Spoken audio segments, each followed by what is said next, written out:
ভাই প্রথম কথা হলো এই জামাত শিবিরি ছেলেবিলিগের আমি খুব ভালো মনে করতাম, কিন্তু এরা হচ্ছে কঠিন লেভেলের বেয়াদবিরা, মানে চরম লেভেলের বেয়াদবিরা। এই যে ডক্টর শফিকুর রহমানের এই ওয়েবসাইটে হ্যাক হওয়ার পরে তো এইসব নাটক মাটক সাজাইতেছে যে এইসব নারী বিদ্বেষী কথাবার্তা হয়েছে, এইসব হ্যাকম্যাক করি তো হ্যাক করি হোক যে করি হোক, নারী বিদ্বেষী তো একটা কথা হয়েছে। কেন কেন কবে এইসব? সেই হ্যাকার করুক আর যে করুক, কবে কেন এরকম নারী বিদ্বেষী কথা?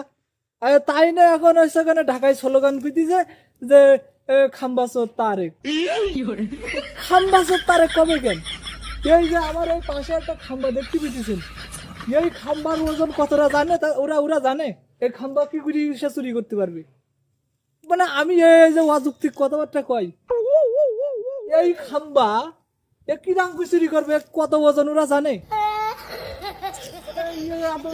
এই খাম্বা কইতেছে ওরা নাই চুরি করি, কি করে চুরি করে তারেক রহমান, কি করে চুরি করে?